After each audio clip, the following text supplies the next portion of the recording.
Assalamualaikum warahmatullahi wabarakatuh. Saya bersama Biker Subuhan Pekanbaru Riau. Bagi yang sudah bergabung istiqomah, bagi yang belum segera bergabung. Kiamat sudah dekat. Berkah selalu, sukses. Assalamualaikum warahmatullahi wabarakatuh.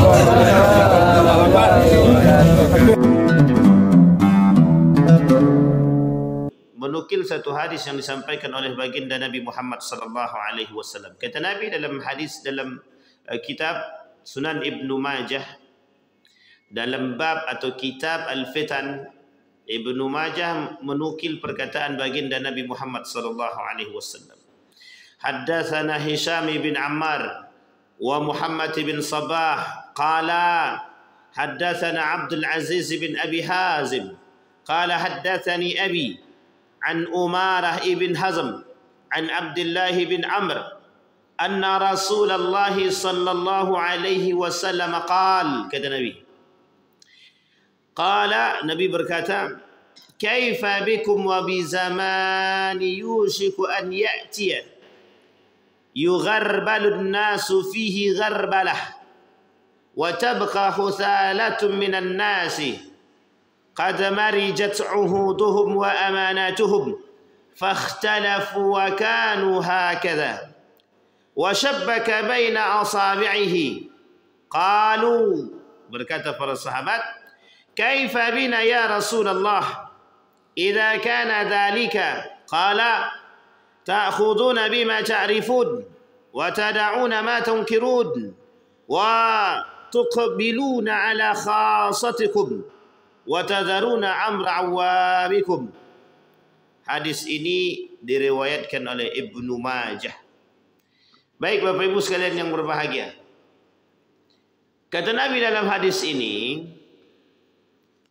unik.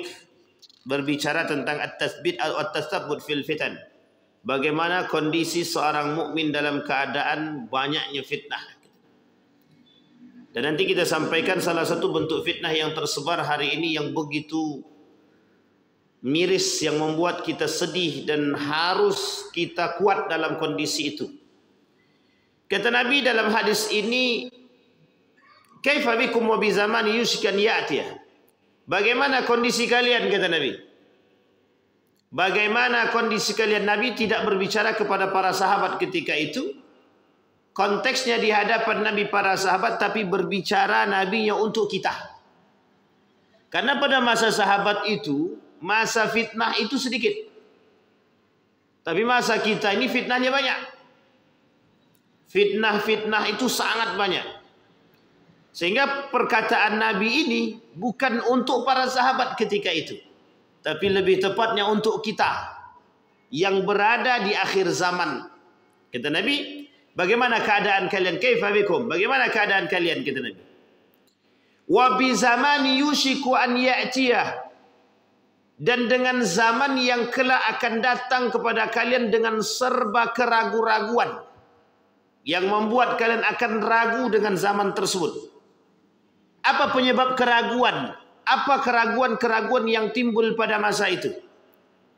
Yugharbalun nasu fihi gharbalah. Ini kalimatnya unik. Yugharbalun nasu fihi gharbalah. Au yadhhab khiyaruhum bi ghairi arzalihim. Yang mana pada masa itu kebaikan-kebaikan itu hilang, kata Nabi. Kebaikan-kebaikan itu hilang. Yang tinggal arzal itu perbuatan-perbuatan syarrun, jahat, buruk. Kata Nabi, yang pada masa itu umat manusia yugharbalah, dilanda penyakit yang disebut dengan penyakit keburukan. Sifat yang buruk, akhlak yang buruk, kata Nabi. Maka kata Nabi, zihabu khiyarihim. Kebaikan-kebaikan pada masa itu mulai hilang sedikit demi sedikit. Mulai beranjak jauh dari umat manusia. Manusia mulai terbiasa dengan keburukan. Manusia mulai terbiasa dengan kebinasaan. Manusia terbiasa dengan perbuatan-perbuatan yang tak senonoh. Akhlak-akhlak yang mazmumah, yang dibenci, yang tak disukai oleh Allah. Wa tabqa khuthalatan minan nasi, maka tersisalah kepada manusia arzal wa syirar, keburukan dan keburukan yang ada pada diri mereka. Qad marijat uhuduhum wa amanatuhum. Apa kata Nabi? Telah tercampur, ikhtalatat, tercampur, mana janji, mana amanah, dan semua itu bercampur menjadi sebuah kerusakan dan fasadat. Ikhtalafat. Mereka meninggalkan janji mereka. Mereka tinggalkan amanah mereka. Mereka lakukan perbuatan-perbuatan justru sebaliknya. Mereka tidak amanah. Mereka ingkar kepada janji mereka. Ingat Bapak Ibu, kita punya janji sama Allah. Dan banyak orang yang disumpah tapi mengingkari sumpah mereka. Maka disampaikan husalah. Kata Nabi husalah. Arzal syirar, itu perbuatan arzal. Perbuatan yang syirar, perbuatan yang buruk, perbuatan yang jahat. Ikhtalatat, bercampur kelak di akhirat itu. Kebenaran akan bercampur dengan kebatilan. Al-haq bercampur dengan batil. Al-batil bercampur dengan hak. Al-halal bercampur dengan haram. Wal haram makhlutun bil halal. Campur. Kemudian Nabi melanjutkan. Fakhtalafu wa kanu hakadha, kata Nabi. Maka semua akan bercampur aduk dan tak jelas mana yang baik dan buruk. Mana yang hitam, mana yang putih. Mana yang madu, mana yang racun. Ini perkataan siapa Bapak Ibu? Madu dan racun ini. Madu di tangan, itulah lagunya itu. Tapi Nabi yang menyampaikan dalam hadis Nabi. Ketika Nabi melaksanakan perjalanan Isra wal Mi'raj, diberikan dua pilihan oleh Allah kepada Nabi. Tinggal pilih. Mau madu atau racun? Yang dipilih Nabi apa? Madu. Itu madu lain Bapak sebut tuh Pak. Bapak jelas mau, ibu yang tak mau. Madu. Ketika Isra wal Mi'raj dikasih dua pilihan. Ternyata dua pilihan itu simbol. Baik dan buruk. Dan tak ada yang tengah-tengah. Hitam dan putih. Tidak ada tengah-tengah. Jadi hitam dan putih tengah-tengahnya pupusat. Campur antara hitam dan putih. Abu-abu. Ternyata dalam agama begitu memang. Kalau tidak surga ya neraka. Tidak ada tengah-tengah itu. Kami tidak usah masuk neraka dan tidak usah masuk surga. Tidak ada. Kalau tak masuk surga ya masuk neraka. Kalau tidak baik ya buruk. Maka pilihannya adalah berbuat baik atau berbuat. Kalau berbuat baik itu sudah fitrahnya seorang manusia. Kalau berbuat buruk itu pilihan Anda. Makanya bahasa Nabi khiyaruhum. Khiyar itu artinya bisa kebaikan, bisa pilihan. Artinya apa pilihan yang baik? Khiyar itu artinya pilihan yang baik. Tidak ada khiyar itu artinya pilihan yang salah, itu tidak ada. Maka bahasanya dalam salat itu disebut dengan salatul istikharah. Apa arti salat istikharah itu? Apa artinya Bapak Ibu? Bukan salat pilihan. Salat yang di dalam itu kita berharap kepada Allah diberikan pilihan yang baik. Bukan pilihan saja, tapi pilihan yang baik. Yang baik menurut Allah dan juga baik menurut kita. Sampai di sini paham ya Bapak Ibu? Maka kata Nabi, yugharbalun nas, gharbalah. Pergi dari mereka kebaikan-kebaikan, wa tabqa khusalah. Tersisalah khuzal, arzal dan syirar, keburukan. Nah, uniknya Bapak Ibu, Nabi sampaikan pada hadis ini salah satu cara bagaimana kita bertahan pada kondisi saat itu. Kata Nabi, ketika Nabi menyampaikan demikian, sahabat mengatakan begini. Tangannya begini Bapak Ibu. Wa shabbaka baina asabai'. Kemudian para sahabat begini tangannya.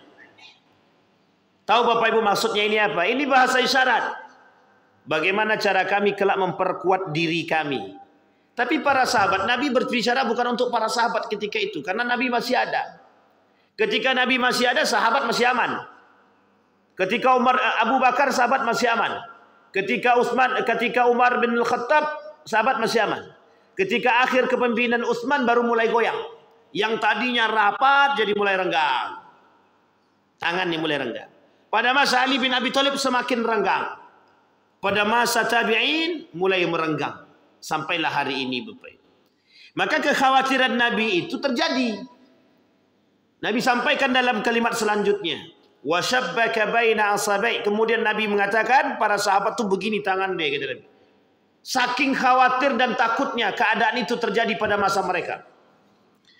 Kaifa bina ya Rasulullah. Kemudian para sahabat bertanya langsung kepada Nabi, Kaifa bina ya Rasulullah. Bagaimana keadaan kami dan bagaimana dengan kami ya Rasulullah? Apa yang harus kami lakukan? Hakadha. Wa kaifa bina ya Rasulullah idza kana dzalika. Apa yang harus kami lakukan ketika kondisi itu terjadi?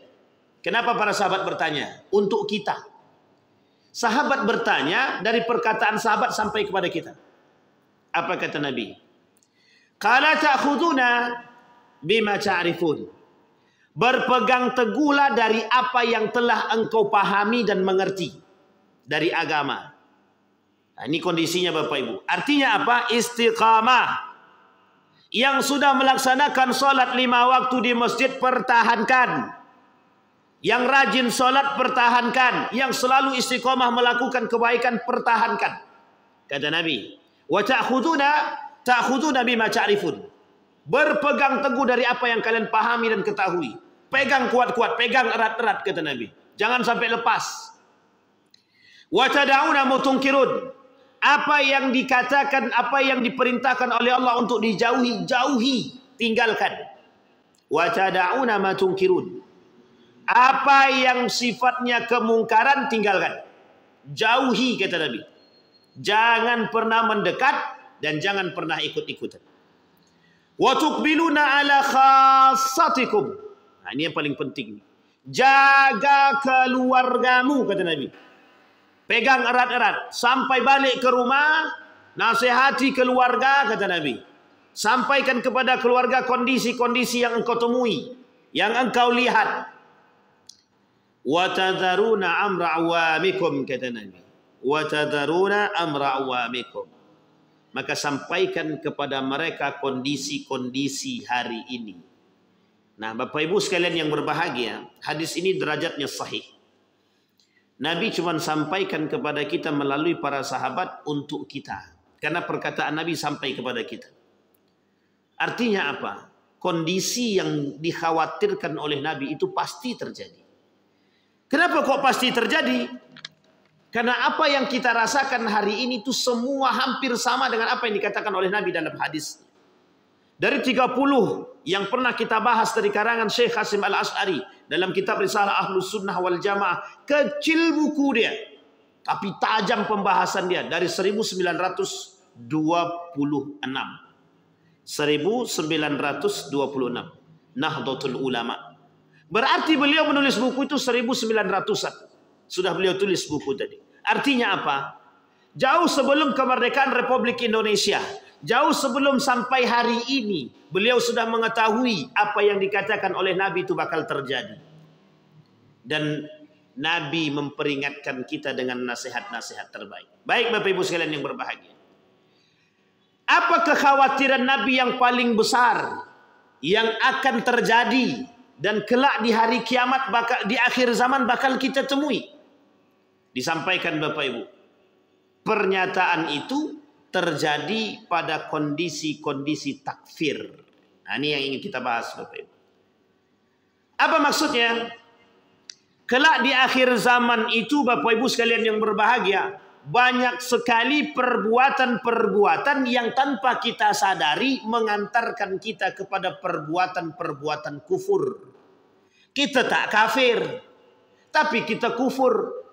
Kita tak kafir memang, tapi kita kufur. Bukan kita, mereka. Apa maksudnya? Kelak di hari kiamat, di akhir zaman, itu akan banyak orang-orang yang melakukan perbuatan-perbuatan yang kufur. Sama dengan orang-orang kafir. Dia tak kafir tapi melakukan perbuatan yang kufur, sama seperti orang kafir. Maka Nabi berkata, Man shalla salatana, wastaqbala qiblatana, wa akala dhabihatana, fadhalikal muslim. Kata Nabi, yang salat seperti kami. Ini ditekankan oleh Nabi. yang solatnya menghadap kiblat-kiblatnya sama kayak kami, kata Nabi. Dan mereka memakan makanan seperti apa yang kami makan dengan menggunakan kalimat bismillah sama seperti kami. Kata Nabi, "Dzalikal muslim." Itu orang muslim. Sekarang kita penggal sedikit-sedikit. Ibu-ibu yang sering belanja ke pasar. Pernah tidak ibu-ibu minta kepada orang-orang yang di pasar itu ketika memotong ikan, ketika memotong ayam dengan bismillah? Minta enggak ibu-ibu sama mereka? Bang, tolong bismillah. Sebelum motong ayam tuh tolong bismillah. Sudah belum? Belum, kata Bapak. Coba, ini kondisi real di pasar. Ini saya kasih tahu Bapak Ibu. Pernah kami ke pasar, bang, tolong bismillah sebelum motong ayam tuh ya. Kalau banyak permintaan cari tempat lain aja bang. Nggak ada urusan kami hal-hal begitu tuh. Capek kami, banyak kali permintaannya. Saya bilang, kami cuma minta yang baik untuk kami karena kami mau makan. Coba bayangkan. Apa kata mereka? Jawabannya sederhana. Ini kondisi hari ini real. Ketika kita mengatakan kebaikan, mereka menolak kebaikan tadi. Wa yaruddun wa yarfudun al khaira. Mereka menolak kebaikan-kebaikan yang kita minta. Itu nanti ada kaitannya dengan apa yang kita sampaikan. Masuknya dalam kategori apa? Takfir apakah dia? Kafir secara lisankah dia? Secara perbuatankah dia? Atau secara sifatkah dia? Atau secara keyakinan dia? Atau secara kemunafikan dia? Dia ada kafir munafik nanti namanya. Kata Nabi, itu muslim. Orang yang sholat seperti kami, muslim. Orang yang mengarah kiblat seperti kami, muslim. Yahudi, kiblatnya dulu sama dengan Nabi. Sama dengan kita, kiblatnya dulu sama dengan kita. Masjidil Aqsa. Ketika turun perintah fawalli wajhaka syatral Masjidil Haram, Allah turunkan perintah kepada baginda Nabi Muhammad SAW dalam solatnya, hadapkan wajahmu kepada Masjidil Haram. Berubah dari Masjidil Aqsa masuk ke Masjidil Haram. Apa jawaban kaum Yahudi? Muhammad ini sudah gila. Mereka berpaling. Wa yasudduna an sabilillah. Mereka berpaling dari jalannya Allah. Wa yasudduna an dinillah. Mereka berpaling dari agamanya Allah. Apa yang terjadi? Liyusabbita bihi fuadahum. Allah cuma pengen tahu pada hati iman-iman orang yang masih bertahan. Dibalikkan semua Allah kiblat tadi. Dari Masjidil Aqsa berubah Masjidil Haram. Orang Yahudi tak mau beriman. Murtad mereka. Kenapa mereka murtad? Muhammad gila gitu. Kenapa mereka mau masuk Islam ketika itu? Karena kiblatnya sama. Masjidil Aqsa. Kiblat mereka sama. Kiblat harapannya sama, Israeli. Karena dulu tempatnya Bani Israel, kata mereka. Dulu Nabi Ya'qub alaihi salam, Ibrahim, kiblatnya Masjidil Aqsa. Coba dibayangkan. Sehingga mereka murtad kemudian. Kaum Yahudi Israel tadi murtad. Tak senang dengan Nabi, keluar mereka dari Islam. Karena Nabi berpaling. Maka muncul namanya Masjid Qiblatain. Ada dua masjid dari situ. Ketika sedang menghadap ke Masjidil Aqsa, turun perintah dari Allah untuk menghadap Masjidil Haram. Artinya apa? Ada orang-orang yang kiblatnya tidak sama dengan kita. Ada orang-orang yang kiblatnya tak sama. Ada Syiah kiblatnya tidak sama. Satu sisi kiblat mereka ke Masjidil Haram, satu sisi masjid kiblat mereka lain. Maka bagi mereka tanah Iran itu tanah suci. Dulu sempat ada namanya Pakistan itu tanah suci. Lebih baik kami ke Pakistan daripada kami ke Masjidil Haram atau ke Ka'bah atau ke Makkah. Itu lebih berbahaya lagi. Tapi sekarang sudah tak ada. Mereka lebih kembali. Itu kiblat. Ternyata banyak yang berpaling dari kiblatnya Ka'bah tadi banyak. Yang berpaling dari kiblatnya agama itu banyak. Yang berpaling dari kiblatnya Islam itu banyak. Contohnya kafir. Orang-orang kafir itu disebut dengan yang sedang berpaling dari kebaikan. Makanya bahasanya kafir. Bapak Ibu tahu kafir itu, cover buku tahu cover. Kufur ini dari bahasa Arab. Kafara. Kafara itu artinya apa? Menutupi. Artinya apa? Kalau kafir itu orang-orang yang sedang menutupi diri dia dari kebaikan. Yang tak mau menerima kebaikan, di dalam Islam bahasanya lembut, kafir namanya. Tahu bahasa kafir? Artinya hai orang-orang yang sedang menutupi kebaikan. Hai orang-orang yang sedang menutupi dirimu dari kebenaran. Namanya kafir. Itu orang-orang yang menolak kebenaran. Makanya bahasa cover buku, bahasanya cover. Cover itu diambil dari bahasa Arab. Kafara. Kafir. Sampai sini paham ya Bapak Ibu ya? Nah kata Nabi, orang kafir berpaling. Orang musyrik berpaling. Kafir itu terbagi dua. Muslim terbagi dua. Kafir juga terbagi dua. Muslim itu ada yang musyrik, ada yang munafik. Kafir juga begitu. Ada yang kafir beneran, ada yang musyrik. Sama. Baik, kembali pada poin tadi. Kembali kepada poin. Maka kata Nabi, orang-orang seperti tersebut, wa yasudduna an dinillah. Mereka berpaling. Kiblat mereka kalau sama dengan kami Muslim. Kalau tak sama dengan kami, yang satu-satunya hari ini berkiblat ke Masjidil Aqsa, yang berkiblat kepada Palestina, Yerusalem, yang berkiblat ke sana orang-orang atas nama Israel, Yahudi. Itu kiblatnya ke sana. Maka kalau kita kiblatnya ke sana, senang mereka. Tapi karena kiblat kita sudah pindah ke Masjidil Haram, tapi kita tetap menjaga kiblat kita yang pertama. Karena kiblat kita pertama adalah pondasi asas daripada agama kita. Maka Bapak Ibu, di dalam hadis yang lain Nabi bilang, la tashuddur rihal illa thalatha. Illa ala thalatha. Kita ni Bapak Ibu tidak disunnahkan pergi berjalan kemanapun kecuali tiga. Tiga tempat. Satu, Masjidil Aqsa, Masjidil Haram, Masjid Nabawi. Jadi kalau pergi ke Amerika dulu baru ke Mekah gimana Pak Ustaz? Kurang dapat sunnahnya itu. Karena yang dianjurkan oleh Nabi, la tashuddur rihal. Jangan ada di antara kalian yang berangkat dulu pergi ke tempat yang lain, kata Nabi, kecuali tiga perkara. Masjidil Aqsa di Yerusalem, Palestina. Masjidil Haram, Makkatul Mukarramah. Masjidil Nabawi, Madinatul Munawwarah. Bayangkan Bapak. Nah yang kemudian yang ketiga kata Nabi, wa akala dhabihatana. Yang memakan makanan kami. Nah ini penting ditekani Bapak Ibu. Makanan yang dimakan itu sesuai dengan apa yang dimakan oleh baginda Nabi Muhammad SAW. Oh zaman dulu makannya gandum, sekarang tak ada gandum. Bukan itu maksudnya. Nabi makan dengan bismillah, menyembelih dengan bismillah, kalimatnya zabihatana. Kenapa kalimat itu diambil dari kalimat zabihatana? Karena kondisinya makanan itu yang sesuai dengan apa yang dilakukan oleh baginda Nabi Muhammad SAW. Kalau ada yang memakan makanan yang tidak sesuai dengan tuntunan Nabi, maka dia sedang berada pada makanan-makanan yang haram.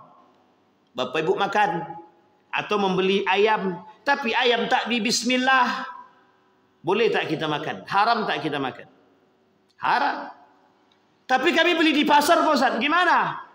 Sementara kami sudah beli barang itu sudah mati, kami beli, kami bawa ke rumah. Maka kata para ulama, ketika hendak memakan ayam tersebut, ucapkan bis sebelum memasak, bukan memakannya, sebelum memasak ayam tersebut, maka ucapkan bismillah. Tapi apa yang terbaik? Datang ke pasar tuh cari yang hidup, minta bang bismillah. Kalau tak mau tinggalkan toko itu. Tapi cuma toko itu yang paling murah Pak Ustaz. Nah, pilih murah atau pilih surga, itu aja lagi. Kalau pilih surga, cari yang pakai bismillah. Kalau yang tidak, tak usah. Ada pertanyaan kemarin. Masa kalau beli ikan juga harus pakai bismillah, sementara bangkainya aja harus boleh dimakan tanpa bismillah? Itu bangkai.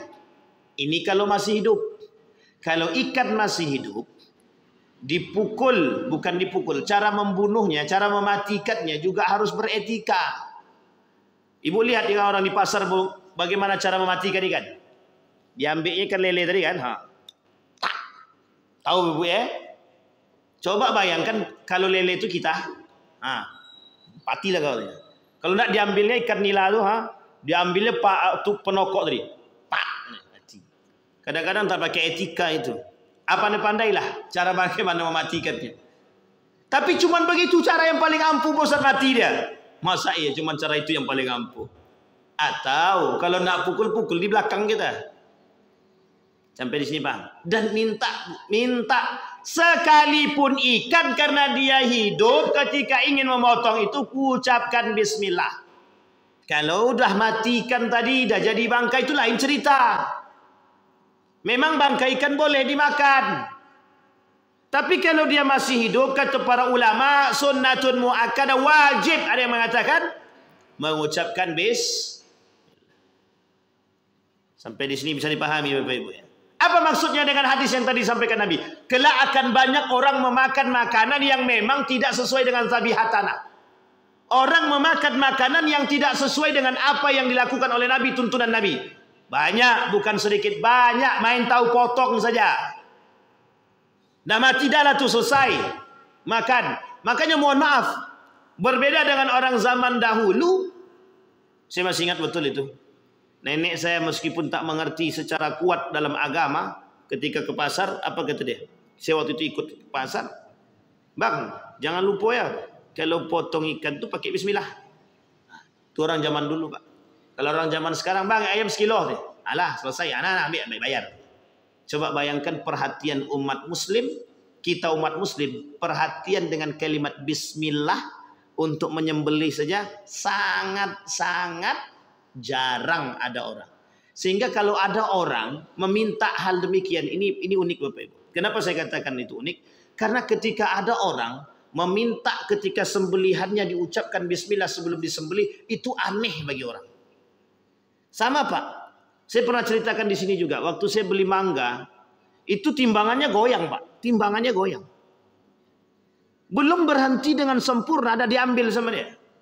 Saya bilang sama orang tadi, bang, coba tunggu berhenti dulu. Biar tidak salah, biar abang tak dosa, saya bilang. Apa jawaban abang tadi? Bang, kalau banyak urusan bang, kalau abang banyak kali permintaannya saya tempat lain aja lah kata dia. Apa kata ibu di samping nih? Bukan dia dukung awak, tapi dia dukung yang lain. Pak cari tempat lain aja Pak, banyak yang mau beli lagi, banyak yang mau belanja kata dia. Bukan bapak aja yang kami urus. Dalam hati saya sabar. Itu ibu-ibu pakai kerudung pula lagi. Coba bayangkan. Artinya apa? Kita sudah terbiasa tanpa bismillah, kita sudah terbiasa dengan kecurangan dalam transaksi jual beli. Kata Nabi begitu. Kira-kira. Kalau salah timbangan haram apa tidak? Haram. Kalau kita makan tanpa bismillah kemudian kita sadar salah apa tidak? Salah. Kira-kira yang kita makan dan masuk ke dalam perut kita itu benar apa tidak benar? Haram apa tak haram? Haram. Maka kata Nabi wa akala zabihatana. Yang mereka makan seperti apa yang kami makan. Yang mereka meninggalkan apa yang kami tinggalkan kata Nabi. Dzalikal muslim. Itu yang muslim kata Nabi. Sampai di sini paham apa? Sekarang berapa banyak di antara kita yang makan ke tempat-tempat tertentu yang kita masuk ke sana memperhatikan label halal? Berapa banyak? Di mana aku makan tadi? Oh, di sushi. Sushi itu apa? Itulah pokoknya. Tentang tengok. Udah ada label halalnya belum? Pernah kami Pak? Pernah kami. Masuk ke salah satu toko, Britok. Tahu Bapak Ibu Britok ya? Ini roti. Kami tanya Pak. Bang, ini sudah ada label halalnya? Ada Pak di kantor. Kantor mana? Tahu Bapak Ibu maksud saya? Penting bagi umat muslim tahu kehalalan. Penting. Yang kita makan, yang ingin kita masukkan ke dalam perut kita itu yang halal. Sehingga hari ini yang banyak yang masuk ke dalam perut kita itu yang syubhat dan yang haram. Mohon maaf. Dampak daripada makanan yang haram dan syubhat itu karakter, akhlak. Maka jangan salah ketika Nabi mengatakan yugharbalud nasu fihi ghurbalah. Kelak akan terjadi kebaikan-kebaikan itu hilang, yang tersisa keburukan-keburukan saja. Ya kenapa tidak yang dimakan yang haram-haram? Ketika yang dimakan yang haram itu membentuk karakter. Loh, karakter yang kita makan ini barang-barang haram kok. Apa mungkin barang yang haram yang kita makan menghasilkan akhlak yang baik? Pertanyaannya harus kita jawab. Kira-kira yang kita makan yang haram itu bisa membuat akhlak yang baik apa tidak? Tidak akan. Jangan begitu, Ustaz. Memang begitu. Kalau yang haram dimakan, tidak akan mungkin mendatangkan akhlak yang baik. Kalau yang dimakan hasil korupsi, yang dibagikan kepada anak hasil penipuan, hasil jual beli barang haram, yang diberikan kepada anak dan istri, kelak yang dimakan dia itu menjadi darah daging. Yang buruk dimakan hasilnya buruk. Yang baik dimakan hasilnya itu sudah pasti begitu. Sampai di sini paham, Bapak Ibu? Ini penting. Nah, kembali kepada poin kita, Bapak Ibu.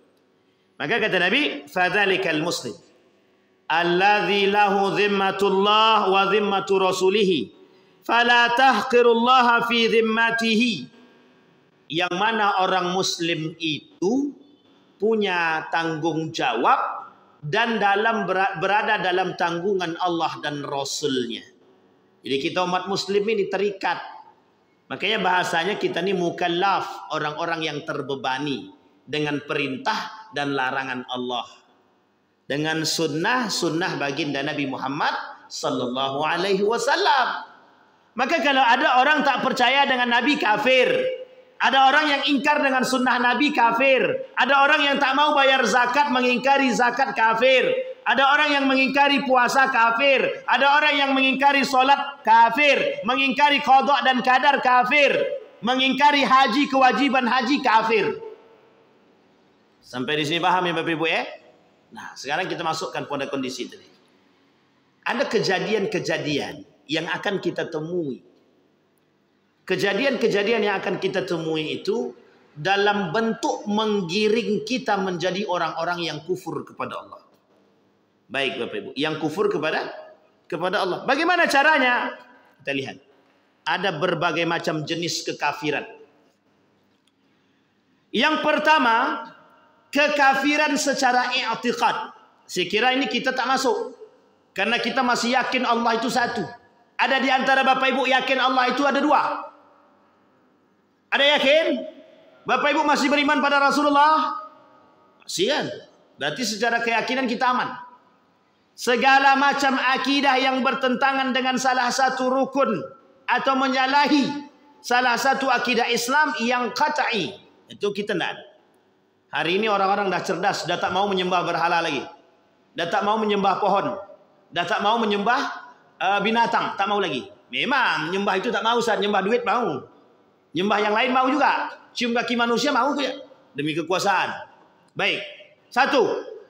Yang kedua, kekafiran secara ucapan. Ini masih bertentangan nih. Masih ada nggak kita temukan, kita lihat. Apa maksudnya kekafiran secara ucapan? Setiap ucapan yang mengandung pengakuan atas akidah kufur atau mengandung penolakan terhadap salah satu akidah Islam yang aksiomatis atau yang benar, atau mengandung unsur pelecehan agama baik akidah maupun hukum-hukumnya. Kita ambil contoh. Pelecehan kepada baginda Nabi Muhammad SAW. Pelecehan terhadap Al-Quran. Pelecehan terhadap Ka'bah. Ini saya kasih tahu. Di Riyadh kejadiannya. Dibuatlah replika Ka'bah di Riyadh itu dalam festival-festival tertentu. Ada perempuan tak pakai baju, telanjang, berjoget di atas Ka'bah tadi. Replika Ka'bah tadi. Itu sudah kufur sekali itu. Bahkan bisa kata-kata kafir itu. Bahkan bisa kafir dia. Itu kejadiannya. Perempuan telanjang berdiam diri di atas Al-Quran. Mohon maaf. Didudukkannya Al-Quran tadi. Ini kondisi yang nyata dan real. Tapi ini kekafiran secara ucapan, Pak Ustaz. Ya, yang mengatakan semua agama sama dan hati dia meyakini semua agama itu sama kebenarannya, maka dia telah kafir secara ucapan. Kafir secara ucapan. Semua agama itu sama. Sama-sama benar. Hanya saja kita punya cara yang berbeda menuju itu. Kafir. Laqad kafara alladhina qalu innallaha thalithun thalatha. Kafir yang telah mengatakan Allah 3. Kafir yang telah mengatakan Isa itu Tuhan. Laqad kafara alladziina qalu Isa benar Maryam ilahan. Kafir orang yang mengatakan Isa itu Tuhan. Nah, ini banyak nih Bapak Ibu. Secara ucapan. Dan ini sering kita temui. Apa contohnya? Contoh yang lain adalah ketika ada umat muslim yang membolehkan dan mengucapkan selamat Natal dan meyakini kebenarannya, maka dia termasuk secara ucapan, dia kafir secara ucapan. Banyak yang nolak nih fatwa nih, banyak. Yang nolak umat muslim. Orang kafir tak nolak, umat muslim yang tolak. Kenapa umat muslim yang tolak? Akhirnya dia munafik. Gimana tidak? Itu tidak toleransi.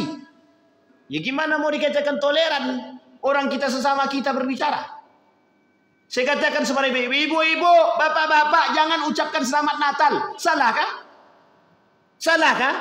Ketika saya mengajak begitu? Tak salah. Kenapa tak salah? Saya ngajak ibu-ibu orang Islam semua, bukan non-muslim. Sampai di sini paham. Bentar lagi. Ini sudah November kan? Nah, namanya penyakit musiman. Tahu saya katakan penyakit musiman? Sudah keluar fatwanya. Ditolak. Tiap tahun. Itu pula yang kita kelahikan. Yang satu terima, yang satu tak terima. Tidak usah khawatir Bapak Ibu. Yang tidak terima dengan fatwa tersebut munafik. Yang tidak terima fatwa Majelis Ulama Indonesia harap mengucapkan selamat Natal, mereka munafik. Jangan tersinggung. Memang begitu dalam yang disampaikan oleh Nabi. Baik, yang ketiga. Ada perbuatan kafir atau kafir dia secara perbuatan. Setiap perbuatan yang dipastikan mengandung indikator nyata akidah yang kufur, seperti menyobek Al-Quran. Orang-orang yang suka mengoyak-ngoyak Al-Quran. Tapi kalau Al-Quran ini dah tak terpakai Pak Ustaz. Ada sebagian ulama mengatakan boleh dirobek atau dikuburkan. Biar tidak ada yang salah dalam memahami. Ketika ada yang mendapatkan lembaran tersebut, ternyata lembaran tersebut tak sempurna. Justru dia salah paham dan justru menyesatkan. Ada yang mengatakan boleh dirobek tapi kemudian dibakar, atau boleh kemudian dikubur. Tapi kalau itu terang-terangan mesti dikecam orang. Makanya sembunyi-sembunyilah. Kenapa kita katakan demikian? Atau dimasukkan di gudang, dikunci baik-baik. Kenapa begitu? Karena ada pertanyaan. Bolehkah kami membakar Al-Quran? Kalau di depan umum kita katakan boleh. Ustaz itu katanya. Maksudnya Al-Quran yang sudah tidak layak pakai dan sudah terjadi robek-robekan yang memang mohon maaf dikhawatirkan jika ada yang menemukan dan mereka salah memahami kondisi ayat tersebut. Karena ada ayat-ayat itu kalau terputus tak bisa nyambung Pak. Sulit dan itu berbahaya. Baik. Kemudian penghinaan terhadap Al-Quran. Dikatakan Al-Quran itu buatan Muhammad. Al-Quran itu tak sesuai dengan zaman. Nilai-nilai Al-Quran tak boleh lagi dipakai. Itu sama Pak, penghinaan terhadap Allah dan Al-Quran. Hari ini banyak yang begitu banyak. Maka secara perbuatan mereka bisa kufur. Dibuang ke tempat sampah atau comberan. Sujud kepada berhala. Mengalungkan salib di dada. Dan lain sebagainya. Itu masuk dalam kategori kafir. Dan kafir itu secara perbuatan. Bapak Ibu sekalian yang berbahagia. Berat Bapak Ibu? Ya memang berat. Begitulah kondisi Bapak Ibu. Dan Bapak Ibu sekalian yang berbahagia. Man tasyabbaha biqaumin itu. Hadis ini. Barang siapa yang menyerupai orang-orang kafir. Gitu, perbuatan orang kafir. Fahuwa minhu. Dan dia bagian daripada kekafiran. Ini yang paling banyak kita temukan hari ini Pak. Mohon maaf. Kepada yang jualan. Tak usah pakai atribut-atribut yang bukan agama kita. Biarkan. Insya Allah pakai atau tak pakai atribut itu Itu tidak ada kaitannya dengan toleransi. Anda tak pakai atribut itu tetap toleransi, asal Anda berbuat baik dengan yang lain. Ini kita banyak temukan, Pak. Bahkan tokoh-tokoh muslim ketika mendekat Desember tadi, itu mulai, Pak. Mereka pasang pohon lah dan lain sebagainya. Mereka muslim dengan dalih toleransi, dengan dalihnya menghargai. Itu tidak menghargai, Pak. Mencoreng agama sendiri. Mencoreng agama sendiri. Justru mereka termasuk melakukan penghinaan terhadap agama mereka sendiri. Hati-hati. Ini perbuatan-perbuatan yang tidak diinginkan oleh Allah. Perbuatan yang menyerupai kekafiran. Mohon maaf Bapak Ibu. Salah satu yang bisa merusak keislaman seseorang dari 10 poin kata Syekh Sulaiman At-Tamimi. Salah satu di antara 10 tersebut yang merusak keislaman seseorang adalah mereka yang menyerupai orang kafir dalam perbuatan. Uniknya Bapak Ibu. Hati-hati. Salah satu bentuk kekufuran tersebut, perbuatan-perbuatan yang menyerupai tadi adalah seperti yang tadi kita buat. Mengikut-ikut perbuatan-perbuatan orang kafir. Dia pakai, dibuatnya pula, nanti jualan dibuatnya begini. Tahu Bapak Ibu dia muslim, tapi dalam tokonya ada begini. Maksudnya apa nih? Kita tanya, itu keberuntungan Pak. Itu bukan keberuntungan. Itu kesyirikan yang nyata. Kesyirikan yang nyata. Sering Bapak Ibu temukan. Kalau sering Bapak Ibu temukan, tanyakan. Kalau kenal baik dengan mereka, tegur. Jangan sampai Allah mendatangkan murkanya. Kenapa kita katakan murkanya Allah? Allah tak suka dengan orang-orang yang menyerupai perbuatan-perbuatan demikian. Bagi Allah itu perbuatan-perbuatan yang terlarang dan tidak disukai oleh Allah. Beberapa prosedur penting sebelum mengeluarkan vonis kekafiran. Ini lihat Bapak Ibu poin kita hari ini. Sebelum Anda mengkafirkan orang lain, tengok dulu. Maka kita katakan rambu-rambu takfir. Hari ini banyak sekali orang mengkafir-kafirkan orang dan mudah. Kau tak masuk, takkan Allah terima tobat orang macam kau ni. Dah kafir kau ni, takkan masuk surga kau ni, masuk neraka. Mudah mereka memvonis kita masuk neraka tuh. Mudah mereka mengkafirkan kita itu. Nah, ini terjadi nih kasus Ustaz Adi Hidayat ya. Kasus Ustaz Adi Hidayat 2 kali dikafirkan orang. 1 kali ketika masalah ayat musik. Yang kedua masalah di Umri. Masalah tentang penistaan agama. Nah, kafir kata dia. Mudah mereka mengkafirkan. Bahkan disebutkan kata Allah dalam Al-Quran. Ya ayyuhalladzina amanu. Idza darabtum fi sabilillah fatabayyanu. Wahai orang-orang beriman, jika kamu pergi ke jalan Allah, maka hendaklah tabayyun. Dan jangan kamu ucapkan kepada orang yang sampai salam kepada mereka, keislaman kepada mereka, kepadamu bahwa engkau tidak beriman. Jangan sampaikan. Kau dah kafir. Tak boleh. Ini maksudnya apa? Dilarang keras oleh Allah kita mengkafirkan orang. Sekalipun jelas kekafiran mereka, kita tak boleh katakan mereka kafir secara terang-terangan. Maksudnya gini, ada orang-orang muslim nih, dia nyembah berhala, nyembah patung, nyembah pohon, dan yang lain yang dia sembah gitu. Kita tak boleh katakan kau ni orang macam kau ni dah kafir nih, itu tak boleh. Karena mereka masih sampai Islam kepada mereka. Cuma yang harus kita lakukan adalah yang pertama menghindari perbuatan mereka, yang kedua menasehati dan mengatakan kepada mereka apa yang mereka perbuat itu tidak baik dan tidak benar. Sampai di sini. Tapi kalau sudah nyata kekafiran mereka, kami bersaksi bahwa keluar daripada Islam. Berarti kan jelas. Keluar dia daripada Islam itu jelas. Maka boleh. Karena memang dia kafir. Orang yang sudah keluar terang-terangan dari Islam kafir. Tapi kalau dia masih menyembah, solat jalan tapi nyembah patung ya juga gitu misalnya. Sama kayak tadi.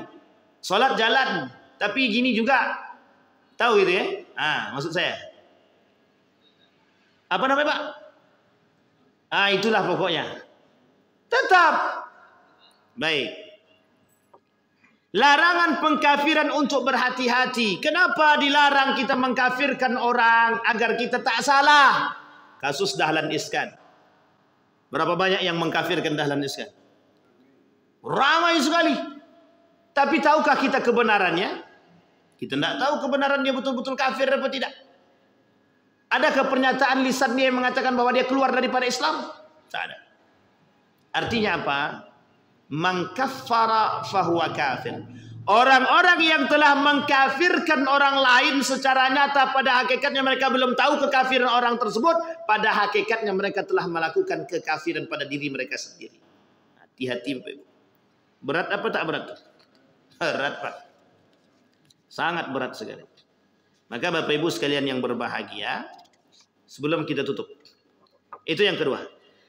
Menghindari pengkafiran individual, personal, kecuali setelah tegaknya hujjah yang mu'tabar. Tidak boleh kita mengkafirkan seseorang kalau kita sudah jelas, kecuali sudah jelas mereka keluar daripada Islam dan mereka menyatakan keluar daripada Islam. Kemudian, vonis pengkafiran tidak boleh keluar kecuali dari ahli ilmi yang mengetahui syarat-syarat dan penghalang kekafiran. Boleh keluar kalimat takfir hanya dari lisan orang-orang berilmu saja, yang betul-betul mengerti persyaratan dan penghalangan kekafiran tersebut. Nah, ini terlalu mudah kita hari ini. Ada satu cerita, Abu Nawas itu pernah saya ceritakan di sini belum? Jadi Abu Nawas itu Bapak Ibu hidup pada masa Khalifah Harun Ar-Rasyid. Satu ketika dia sering mendengar orang yang tak masuk surga. Kau pasti tak masuk surga. Kau ini nanti bakal masuk neraka nih, masuk neraka kata orang-orang. Satu ketika keluar gilanya Abu Nawas nih. Keluar gilanya Pak.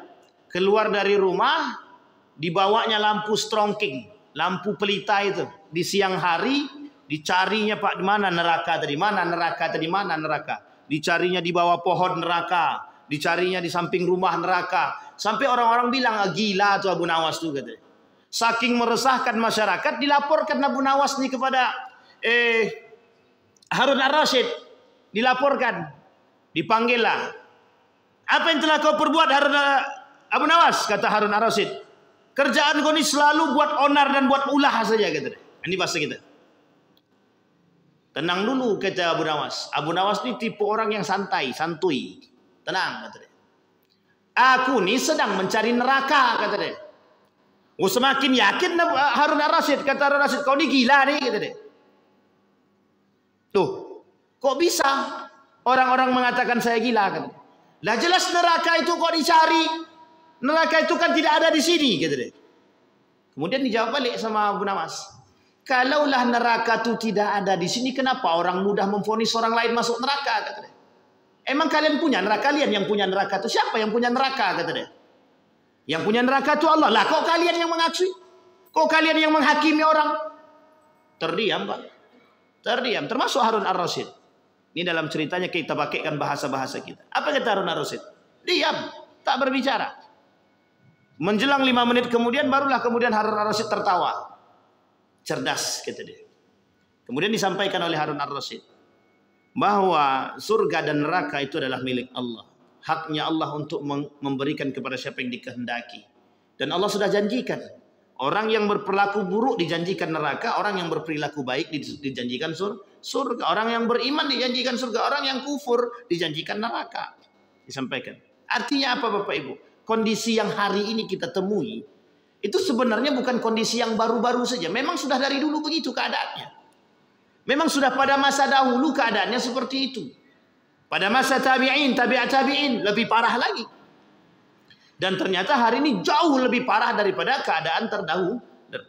Mudahnya orang mengkafirkan orang lain. Maka Bapak Ibu sekalian yang berbahagia, ada memang perbuatan-perbuatan yang tadi kita sampaikan itu mendekatkan kita kepada kekafiran. Tetapi kalau tidak zahir secara lisan dan dia tidak berkatakan bahwa dia keluar daripada Islam, maka kita tak boleh Bapak Ibu. Kita tak boleh mengatakan orang tersebut kafir. Ini kasus Bapak Ibu, kondisi. Maka terakhir Bapak Ibu, ada yang harus kita pahami dalam kondisi ini, dalam apa yang kita sampaikan pagi ini, bahwa kita hari ini sedang digiring untuk melakukan perbuatan-perbuatan yang kufur. Artinya apa? Dari segi perbuatan, dari segi ucapan, dari segi keyakinan. Kita dituntut, diajak, dipaksa untuk bisa kufur. Apa contohnya? Kita dipaksakan menghalalkan yang haram dan mengharamkan yang halal. Kita dipaksakan untuk mengikuti sesuatu yang salah, pada hakikatnya kita dipaksakan untuk membenarkan sesuatu yang salah dan menyalahkan sesuatu yang benar. Kita hari ini dipaksakan untuk membenarkan kesalahan orang, bukan dalam konteks kebenaran. Sampai di sini paham ya, PB? Itu kita dipaksakan hari ini. Lah kalau sudah dipaksakan, pada hakikatnya itu nanti terbiasa. Kalau sudah terbiasa kita dengan kondisi demikian, maka orang-orang sudah akan biasa melakukan perbuatan-perbuatan yang salah. Kita ambil contoh yang paling sederhana sebelum kita tutup. Dulu berpakaian tak sopan itu orang malu. Perempuan pakai tank top itu tidak ada kita temukan zaman dulu, Pak. Tidak ada perempuan pakai celana pendek nampak pahanya, itu kita tak pernah kita tengok dulu zaman dulu. Nah sekarang karena dipaksakan akhirnya menjadi terbiasa. Coba Bapak Ibu tanyakan besok. Ini ibu-ibu aja, bapak-bapak tak usah tanya. Kalau bapak-bapak tanya curiga kita. Kemana matanya kita nggak tahu. Tapi ibu-ibu tanya. Sesekali coba tanya. Tak usah dengan orang yang pakai celana pendek. Tapi dengan ibu-ibu yang pakai celana lepis jin hantu belau yang sangat sempit. Coba tanyakan. Ibu-ibu tak malu pakai celana lepis dan jin begini? Nah, coba tanyakan. Nanti jawabannya sederhana itu. Kan menutup aurat katanya. Apa perkataannya? Kan menutup, apa kata Nabi? Orang yang berpakaian tapi telanjang. Artinya apa? Kita untuk digiring. Nah, setelah kita digiring tadi dengan perbuatan-perbuatan tadi, yang tadinya dulu kita anggap salah, sekarang kita anggap biasa. Kelak akhirnya yang tadi biasa, kita karena sudah terbiasa, kita tak lagi menyalahkan. Kalau sudah kita tidak menyalahkan perbuatan yang salah, berarti kira-kira kita secara perbuatan dan ucapan sudah kufur atau belum? Sudah. Kufur secara ucapan dan perbuatan. Bayangkan cara mereka menggiring kita. Dipaksanya kita dulu, setelah dipaksanya akhirnya kita terbiasa, setelah terbiasa orang lain hilang pikirannya tentang keharaman dan kehalalan, akhirnya membenarkan yang salah dan menyalahkan yang benar, mengharamkan yang halal dan akhirnya menghalalkan yang menghalalkan yang haram. Ada pertanyaan Bapak Ibu? Tidak ada, alhamdulillah. Ini dah mantap. Jamaah Masjid Jamiatul Zaid ini dah cerdas-cerdas. Selalu tak ada yang bertanya. Ada pertanyaan Ibu? Aman Bu? Siap bertanya Bu? Tanyakan besok Bu ya kalau ketemu dengan orang-orang. Tak masuk surga orang cemkoni tak. Jangan. Kenapa adik pakai celana pendek? Kenapa pakai celana sempit? Nah, besok tanyakan. Kalau anak kita yang begitu, ambil baju tadi bakar. Paham Bapak Ibu? Harus berani. Iya harus. Kita perlu perjuangan Pak. Yang paling sulit itu bagi kaum-kaum seperti kami nih, itu yang paling sulit adalah keluarga kami sendiri. Sangat-sangat sulit. Dan itu tantangan dalam dunia dakwah. Kita berdoa kepada Allah mudah-mudahan apa yang kita sampaikan di subuh hari ini Allah ridai, Allah berkahi, Allah limpahkan rahmat. A'udzubillahi minasyaitonir rajim. Bismillahirrahmanirrahim. Alhamdulillahi Rabbil Alamin. Hamdas syakirin, hamdan na'imin, hamdan yuwafi ni'amahu wa yukafi'u mazidah. Ya Rabbana lakal hamdu kama yanbaghi li jalali wajhikal karim wa 'azimi sultanik.